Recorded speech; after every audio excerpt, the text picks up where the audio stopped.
What a lot of Australians don't realise is that they could potentially already be sitting on a deposit for an investment property, obviously if they're already homeowners. So what we're going to be unpacking today is exactly how investors are pulling equity out of their owner-occupied house and then purchasing investment properties with zero cash deposit. A lot of people have a pretty substantial amount of equity in the house that they don't realise. So we'll break down the step-by-step process of how to do it. Some of the reasons they don't like them is it's like a huge credit card. One thing that people need to realise too, cashing out equity does increase your loan. It's not just free cash or free money. Just with buying in the right location at the right time could result in hundreds of thousands of dollars worth of difference. So like Brad said, a lot of homeowners just assume they don't have the capacity to go and buy another house, but a lot of people have a pretty substantial amount of equity in the house that they don't realise. So we'll break down the step-by-step process of how to do it. So we'll get straight into it. In this example, I like to put them through as a bit of an example. In this example, it's $1 million house with a $600,000 existing home loan. So first thing I want to explain is equity is the amount against the house that you own without any sort of loan secured against it. So in this case, $1 million house with $600,000 home loan, there's $400,000 worth of equity there. But we can't use all of that. So most lenders will only allow you to go up to 80% of the value of the house without paying lender's mortgage insurance. So that leaves us $200,000 that we can use. Now, but in some cases, lenders, I mean, if you want to go up to 90% you can LVR, go up to 90. just pay the lender's mortgage insurance. If you did want to, take out that extra portion of equity, there's not many that will allow you to refinance up to 95.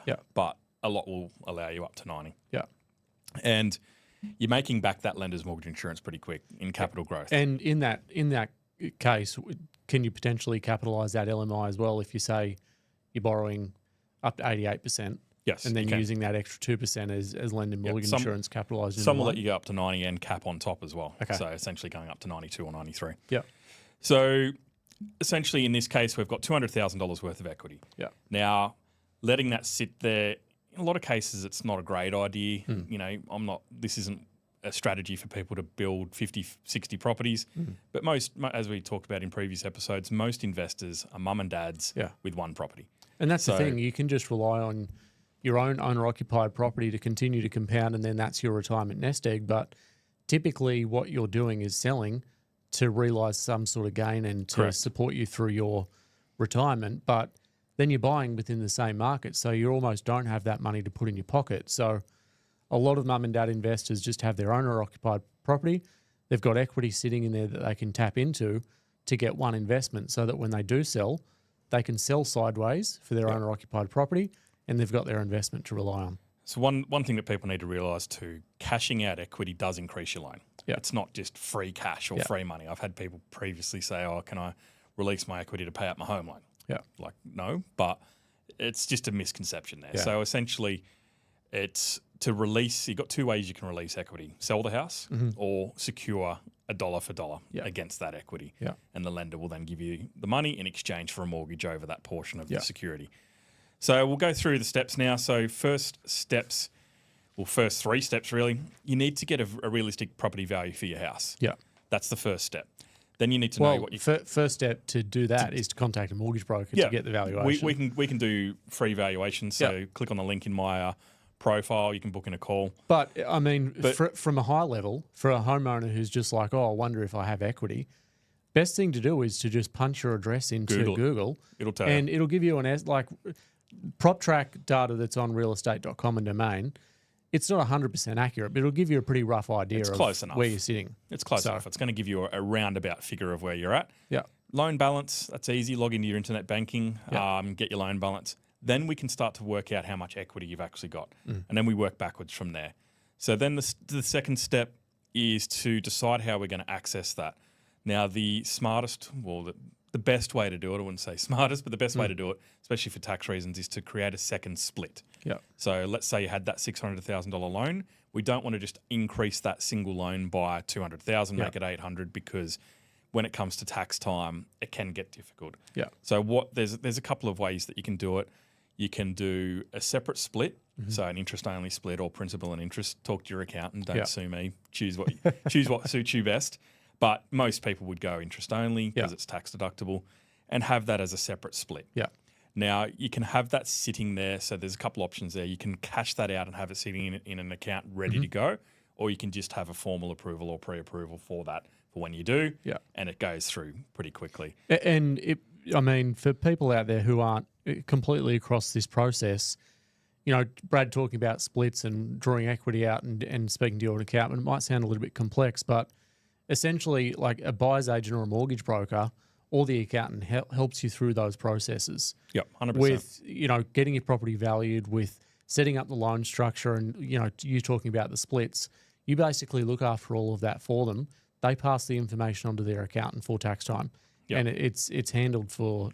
If you structure these things correctly at the start, life's going to be a lot easier at the end. It's basically, you just get guided. You don't have to do any of the technical stuff yourself. So a less common way people will do it as well is they'll create a line of credit against their house. Not many lenders like lines of credit anymore. There's actually only a small amount of them that do them. Some of the reasons they don't like them is it's like a huge credit card. So essentially it's a line of credit is saying you have access to $500,000, and obviously not in this case, but go nuts with it. And you only pay back the interest. Now, that can be a bit of a nightmare with people that aren't disciplined with their money. All of a sudden, they're taking a holiday or they're buying a new car they don't need. Doing it in a way where it is linked to the purchase is, in a lot of cases, an easier and smarter way to do it. Because you are releasing it for that purpose. So... in this case, step 3, we've figured out that we've got $200,000. Now, if we purchased a $750,000 property, 20% deposit's $150,000. Then we've got around $35,000 worth of stamp duty, depending on state, conveyancing costs. That takes us up to $185,000. Now, I would still recommend using the full $200,000 because you want to have buffers in place. You know, rates go up, vacancies, all these things, hot water system, and we aircon. spoke about it last week. Just put that 15 or whatever the remaining is in the offset account. Set for that account, for that house. So what I would always recommend as well is having a separate transactional account just for that property. So you have your home loan and then a separate transactional account. Repayments come out of that and rent goes into that. And then if there is a shortfall, you set up a bit of a direct debit from your own account into that, so it's very easy to manage, very easy to track. Throw your buffer in there and let it go. So step 4, obviously, get your pre-approval, go out there. That's our job, get you approved. So we've pulled the equity out. Now you go find a property. And just FYI for people on step 3, you don't have to have $750,000. That's just an example. I mean, you can still buy properties around, you know, circa $500,000. So with people for maybe not $200,000 left of usable equity in their house, you can still buy for less. Oh, 100%. So just buy within your means. You know, you've also got you know, at the next stage, you've got to be able to service the debt. So just because you've got the equity doesn't mean that you can pull all of that out. So we need to sit down. We need to work out exactly what your borrowing capacity is before we start pulling equity out. There's no point pulling $200K out and then going, oh, you can only borrow $200. You can't service it. So it's very important that you sit down with someone that understands this stuff and knows the long-term strategy here. So step 5, we've found a property. We're good to go. We're going to end up with a couple of different splits here. So split number 1 is going to be the $600K, which is the original. Split number 2 is going to be the $200,000 that you pulled out, which covers the purchase costs and the deposit. And then split number 3, which is secured against the property you've purchased, is for $600K. That's as simple as it is. So your existing home loan, you'd leave at your 30-year or your 25-year term or whatever it was. Then you've got your split number 2, which was the equity you've pulled out, and then split number 3, which are both investment purposes. So, and for people on the receiving end of this, they're basically, you know, if you'd say you're just with CommBank, I'm with CommBank, so I just open up the app and you've got all of your accounts attached to those loans, or your transactional account, like you said, to track it all. But it's really easy on the purchaser's side, where, you know, you set everything up. They've just basically got the balances on their account.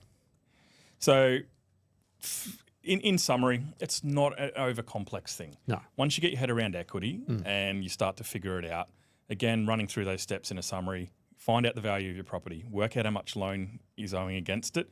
Then I'd usually use 80% of the value minus your loan. So in this case, 800K minus 600 leaves you 200. Yeah. It's not an overly complex situation to do. Then the next step is figuring out how much you can actually service for. So speaking to a mortgage broker like myself. Which servicing is just being able to pay back how much the repayments of the loan. You know, how much your income minus your expenses, what's left over, including the proposed rent, is how much you can borrow. So then finding the property, this is probably a big one for someone like yourself, Aaron, where purchasing a property, yes, you can go out and do it yourself, but using a buyer's agent or someone that knows what they're doing could result in hundreds of thousands of dollars in more income at the end. Yeah. Those costs, so a cost of a buyer's agent can actually be built into that 200K that we've built out. Or we've pulled out. So, and just as an example for, like you just mentioned there, Brad, I think I did an example this week of, we're talking about a $750,000 purchase. If you did $1 million purchase and you returned an extra 2.3% or 2.8%, I think it was, per year for 10 years, you've ended up with an extra $500,000 of property value. So just with buying in the right location at the right time, and getting a slightly higher growth rate than another market that you buy in could result in hundreds of thousands of dollars worth of difference. So, capitalising the buyer's agent's fees into that loan back in your first year is it's another expense, but it's tax deductible. Yeah, it's part of the cost of purchasing that investment. Yeah. So I'll run through a couple of things that I see people make big mistakes on with this.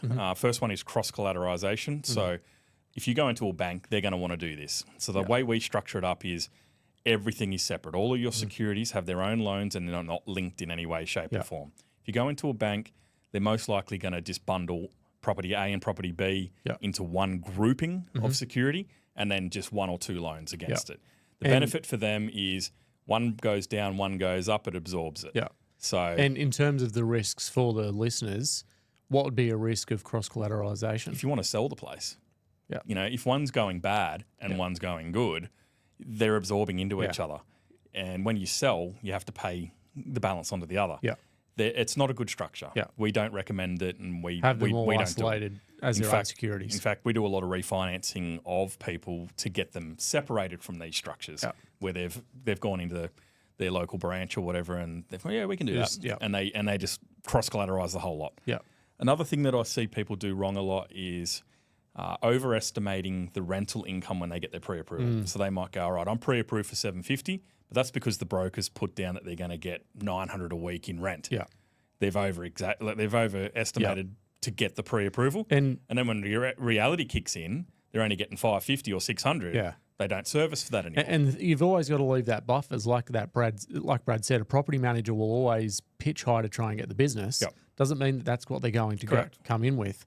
And if you've got a range of say 800 to 850, assume 800, but assume 750 as well, because it might be leasing in a great market, and then you might have a contraction in that market, or something happens, and you've got a vacancy period. So leave yourself that buffer to service. And that's something that your broker should be communicating with you. Yeah. We can get this approval, but it is very reliant on you finding a property with this amount of rent per week. Or we need to drop it down to $650, and then you can have a more conservative rental amount. So they're the main things. And sorry, I've already mentioned, but a buffer. Keep a buffer.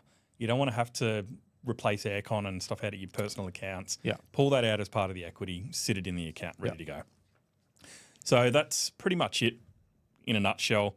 As I said, it's not an overly complex scenario, but it is something that we deal with every day. So it is important people really know exactly how to pull equity out and how to purchase. Like a few tips for people doing this, if you are extracting the equity, buying an investment property, I see, and a lot of people doing it and talking to a lot of real estate agents who don't negotiate it prior, get access to the marketing material, or if you're going with the same property manager as the selling agent, make sure that they're trying to lease the property prior to settlement.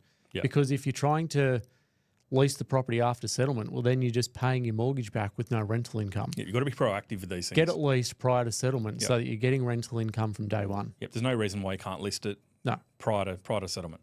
Real estate agents think they own the material. They do legally, but get your own. Just get approval to get access to them, and if they won't, lease it with them and make sure that they get it advertised prior to settlement. Yeah, you don't want that that lag. It can take weeks to get someone in there. There's no point having a week to a month vacancy if you don't have to. No.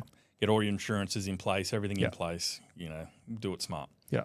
That's it for this week. That's it. We'll see everyone on the next one. See you in the next one.